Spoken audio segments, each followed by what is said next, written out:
Alright, so I have a little bit of a big problem here, I think.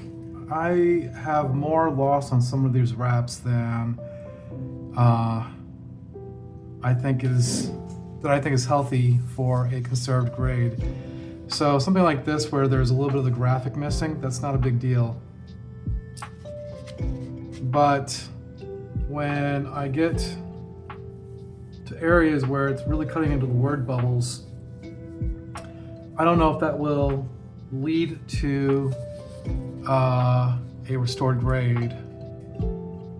So something like this, that's probably not too bad. You can make out what she's saying there. But this wrap, I'm missing an N. I'm missing little letters on some of these. This one I'm missing quite a bit of the bubble. Adjust your safety belt, please. Something about to land. We're about to land, presumably. So I'm missing quite a bit of that bubble there, and I don't know. Can you make that out or not? I'm not sure if that will end up giving me a restored grade. It doesn't cut into the story that much, so maybe not. Your bonds fall away. You are free. I mean, it's missing some letters here as well. So I'm kind of concerned about that stuff. And I don't really know what to do about it. I'm going to finish the book regardless. It's just that it's kind of got me in a little bit of a, maybe not dilemma, but it's making me think, I don't know, will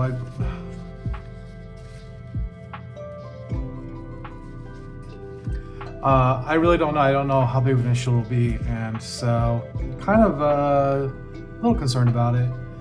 Okay, I'm making some new formation aid, and I thought I should kind of maybe go through it real fast. I'm already pretty well through the process of making my current batch, but just real quickly, basically I'm taking some paper here. This is cotton linters. And then this is just some cardboard, or not cardboard, but some paper from Michaels. I think the brand is called Essentials, and it's acid-free paper. And I got a couple different colors here. Combining it with the cotton linters, I cut it down to pieces with scissors or tear it off into little chunks. And then I throw it into a pot and boil it. Then I throw it into the paper into this blender here. I want to make about a liter of furnish, and so I measure out in grams the amount of dry paper I'm going to use, and that usually equals out to about 1%. I do the Jerry the Jitterbug method of kind of just going through all the different blend cycles. Then I strain the pulp out through a colander. And I really kind of like try to rub through some of the bigger colander holes. And I just actually get it in there and really scrub at the furnish to make it to force it through these holes. And that actually really seems to help break up the fibers really, really well. Collect it into a bowl and then right back into the blender and I repeat that a few times until I get something that's real thin. And then I add some formation aid, which acts as sort of like a lubricant. It kind of pulls apart the fibers, so it's easier to push through the extruder or whatever you're using to lay down the pulp. And I'll also add a little bit of this dimer emulsion for sizing, just a little dab of it, and yeah, that seems to do the job for me anyways. So I'll leave a link to the paper company that I get the sizing, the formation aid in the powder form, and the paper linters and all that kind of thing in the description.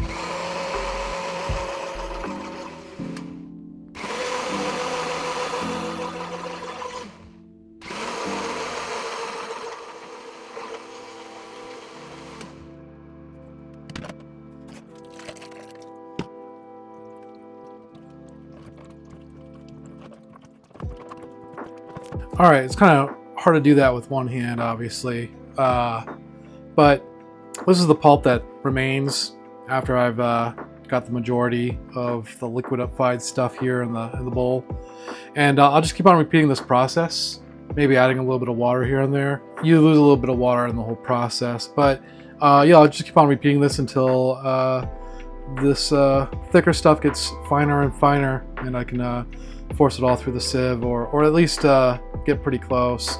I mean, sometimes I'll just leave aside some of this thicker stuff and then make a different furnish with it later on. So yeah, I mean, there's probably better ways of doing this, but this is the way I'm doing it, and it seems to be doing the job. So okay, I'm going to show how I make my little pulp samples. So you just get a paper towel, and I have a bunch of this leftover Hollytex from when I do my cuts for the full sheets. Make a little circle here. I don't make mine very big, but essentially the formation aid passes through the Hollytex into the paper towel to absorb all the moisture. But when the pulp dries, it won't stick to the Hollytex, or it won't stick very much to the Hollytex, so it allows you to kind of mess with it. I'm making this a little bit bigger than I normally do just for the video. I mean, that's more or less, it's okay, I guess. Maybe drag it over paper towel a little bit. If you feel like you don't have enough, you can always add more. Just add a little bit more. And I haven't added my formation aid yet, so we'll go down a little bit smoother when I do that. And then you can just put it under a cold press, or I'm going to experiment by throwing this in the oven with a quickness, just to see if that will dry it out a lot faster, and hopefully I don't catch the house on fire. So we'll see. Okay, another wrap. This one's pretty heavily damaged, so I gotta be really careful with it, obviously, as I try to be with every wrap. Yeah, that's what I thought would happen. I didn't want it to completely separate like that, but I knew it was going to happen eventually. That's okay. I think it was the last of the attached wraps. And the rest are broken along the spine. Let me go ahead and let's hit this with the methyl cellulose. Let me grab some of that. I feel like my methyl cellulose grows in the refrigerator. I feel like at one point I was running out of it, I thought, but it's like the never-ending jar here. I think I thought I lost a little bit of text up here. I think maybe there is, but I have a couple of wraps where I've lost a little bit of the text on some of these word bubbles, and I'm really hoping that doesn't result in some sort of grade that would represent the fact that the story has been uninterrupted, because that'll land you usually often in a restored grade, and I'd hate to do all this work to this wrap just to get it restored. Although, you know, if it comes to that, at least it'll be a nice restored one that I can take pride in, at least. Ended up ripping this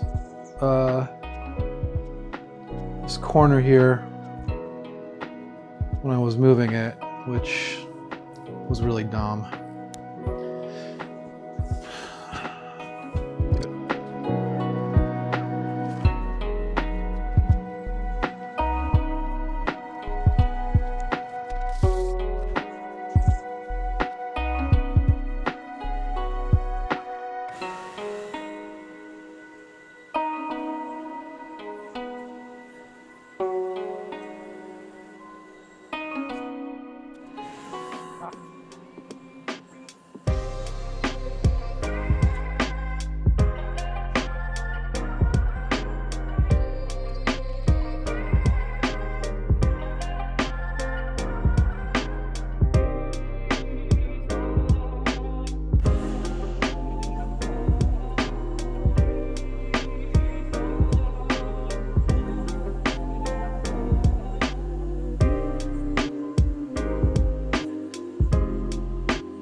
instead of using Polytext, I'm supporting the wrap on some silkscreen. We'll see if that gives it better penetration and prevent any sort of grid marks. I haven't really had any issues with the grid marks since that first wrap. Maybe a little bit on another wrap that I saw, but nothing major. But Dr. Paul Kosnick had mentioned to me that I might want to try swapping out my silkscreen to see if that would be effective in preventing that from happening again. And also, it's something that Captain Larry had been experimenting with anyways, so it'll be interesting to see what kind of results I get out of this. I do eventually plan on swapping out the steel grid with a plastic grid, but I will do that after I'm done with this book, I think. So let me go ahead and make some pulp on this wrap and see how it goes.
So that was a lot, right? I had to tear down a couple of the wraps because I think I connected the wrong tipped-in piece to the wrong wrap. So I had to undo that. I also wasn't happy with how the top border was looking after I had filled it in with some furnish. So I need to kind of go back to the drawing board with some of the stuff I'm doing here, I think. I got about 3 more wraps to do before I'm done with this book. And watching some of Jerry's channel today, and I was very humbled by what I'm doing. He is such a pro, and he's teaching me a lot about how to do this, the right way, doing it really clean. And so on the next book, not maybe so much on this book, but on the next book, I'm definitely going to clean up some of those gutters and make everything present much nicer. As it is with this book, it's still a little kind of splotchy in places, mostly because there's a lot of discoloration in the wrap itself, and I'm not hitting all the areas with the furnish. So,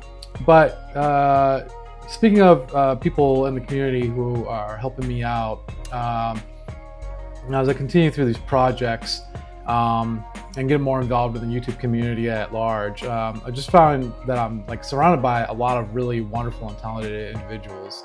And these people continue to encourage me and inspire me and push me to higher forms of excellence. So I'm really grateful for that. People like Dylan at Salesboy Comics, Joel, Bobby, Aubrey, James at Collecting Comics, Mike Chonko, also Mike from Night Tiger Comics, Rich, Big Nasty, Professor Peter, of course, Jerry the Jitterbug, of course, Don Carter, Brian LCS, Matt Likes Comics, and a bunch of others. They're really kind of pushing me and encouraging me, and I really appreciate that. I wanted to highlight one of these people who you might have seen on my channel in the comments or in some of the live shows, and that's Loston Wallace. He is constantly giving me fantastic advice and really cheering me on, and he's been a real blessing to interact with over the last few months. Really love all the input he's been giving me, and it's been very helpful. In fact, I think it was because of him that I really kind of started focusing more on filling in full gutters in the middle of a page, similar to how Jerry does it.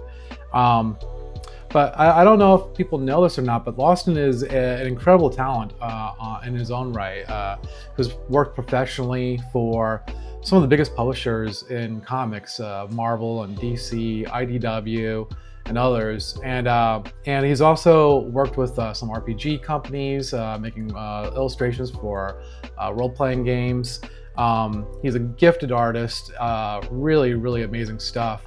He's even done some guest pencils on King Features' Flash Gordon strip. So that's amazing. And it's because of his shared interests in pulps and Golden Age and sci-fi and things like that I find a lot of commonality with him. So for instance, I mentioned on Hagen and Nate's live show, their Sunday morning hangover show, that this was one of my favorite comics, this Weird Science. It's the first Golden Age book I ever bought, and it's by Wally Wood, the artwork is. And he did this fantastic homage for IDW, and yeah, really dig that. And that's not all he's done as far as Mars Attacks goes. He's done some of these epic books. Mars Attacks, Judge Dredd, and just check out that artwork. That is so cool. And here's another one. Super awesome stuff. And I mentioned on the Floating Heads challenge I did on Friday, this Thunder Agents that he did. And he's worked on The Rocketeer. He's we got the Rocketeer and the Spirit, and it's really cool. We got Betty Page here and the Spirit, the Rocketeer. There's another. It's just really amazing artwork. He's got a very open and like clean look to his artwork, his art style. It evokes in my mind like sort of an inker's perspective on like drawing, like just really beautiful line work. And he shared with me that that some of his influences were folks like John Romita. I'll just re-show some of these books as I'm talking about it. But he shared that some of his influences are John Romita and Alex Toth and Don DeCarlo and Wally Wood, and it's clearly evident in his style, or his preferred style, that is. And he also does sculptures, sculpture work, and he also illustrates children's books. And there's this really adorable YouTube video. It doesn't have that many views, and there's this little girl reading this DC children's book that he illustrated for them. DC Super Friends, Flying High.